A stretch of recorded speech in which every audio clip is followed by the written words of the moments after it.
Everyone, it's MaryAnn the PenguinGirl, and over the last 5 days, you guys have voted on your favorite artwork among 9 of these illustrated travel stories that I created, inspired by my time in Europe last year where I painted 6 dream tree murals in 4 countries. So right now I'm going to do a deep dive into the artwork that came in 4th place. So there's going to be 4 of these deep dives in total, and right now we're going to look at the one in 4th place. And here it is. Dun, dun, dun. So this here is called Lakeside Dreamers, and it tells the story of a bunch of penguins hanging around a fire having dinner at this in this prehistoric settlement. So let's take a closer look at this artwork. So this here is an A4 size artwork on watercolor paper, and it has been done in watercolor, ink, and color pencil, and the white parts that are painted in are done in white gouache. So if you take a closer look, immediately you'll see that this is a scene where there's 4 penguins hanging out around a fire having dinner, and there's a black cat that's trying to steal some fish. Over here you'll see that it is sunset because the sun is setting and the moon has risen, and where they are sitting, it looks like it's outside this house that kind of looks very simple and basic in its construction. And also over here there's water, and you can see here that the house is built on stilts that are stuck into the ground in the water. Yep, and here are 2 seagulls. So last year, in 2019, I spent 5.5 months in Europe where I painted 6 dream tree murals in 4 countries. And how I did that was predominantly through attending 5 artist residencies, pretty much back to back. So my 5th artist residency was in Skopje, Macedonia, and I was there with 5 other artists. And this residency organizer, Ankitsa, she was really about getting everyone together and having more interaction time and more community bonding time, I guess. So one of the things that she did for that was to organize a 3-day trip for us to go to Lake Ohrid, which is probably Macedonia's most famous tourist destination. So Lake Ohrid is a really, really, really beautiful place. The lake itself is huge, and it is shared by Macedonia and Albania. We were there for 3 days, and I'm telling you, this place is gorgeous and amazing. And definitely in the summer, it is a total tourist trap, I would say. Sad to use that word, but that's essentially what it has become. Places with a lot of tourists tend to be like that. So we were there in September, so it was towards the end of the tourist peak season, which was nice because the weather was also cooler than it would have been in July and August. On our 2nd day there, I went with Sophie and Agi, 2 of the other artists. We took a boat ride from Ohrid to the other side of the lake from Ohrid, which was, I think it's about an hour and a half by boat away if you go directly to this place called Senom Monastery. And on the way there, the tour that we took, it made a 20-minute pit stop at this place called the Bay of Bones Museum. Now 20 minutes, I'm sad to say, is not enough time to actually really explore this museum and to see everything there is to see there. It's not a really big museum, but still, 20 minutes, come on. So I was really inspired by this place, Bay of Bones Museum.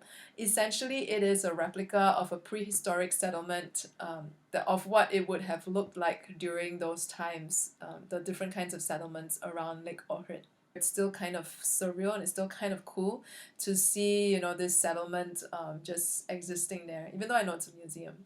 Yeah. So the idea behind this, illustrated travel stories is that I don't just want to I don't want to just become like an urban sketcher and just illustrate the place exactly as you see it, because that's what urban sketchers do. They illustrate usually city scenes or landmarks or different sites, and they would illustrate it kind of from real life. They would usually sit there and illustrate it from real life. And a lot of times I find that difficult to do because maybe I don't get the angle that I really want. Like, you can't get a good spot to sit and draw. Plus, I only had 20 minutes at this place, so I couldn't just sit there and draw. So what I normally do with these illustrated travel stories is I take a photo of different scenes that inspire me at the place, basically, and then I go back and I look through my pictures, and then I figure out which is the the picture that really captures me the most. So the one that caught my attention was this particular this attempt to do a panoramic shot of this angle of the settlement that I saw.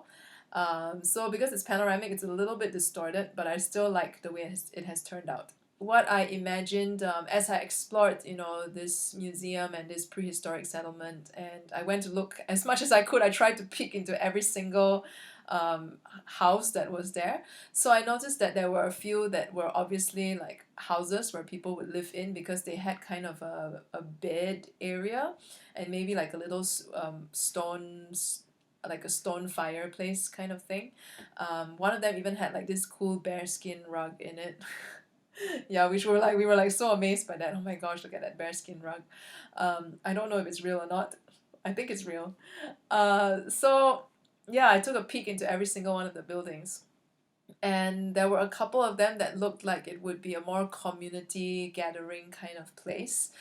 Like this one had, a circular seating arrangement thing, which I'm assuming is where people would sit and have meetings or something. So the impression that this place gave me was that it was a whole community of people that used to live in this settlement together. And of course, it was prehistoric times, right? So there was no like mobile phones or the internet or telephones for that matter.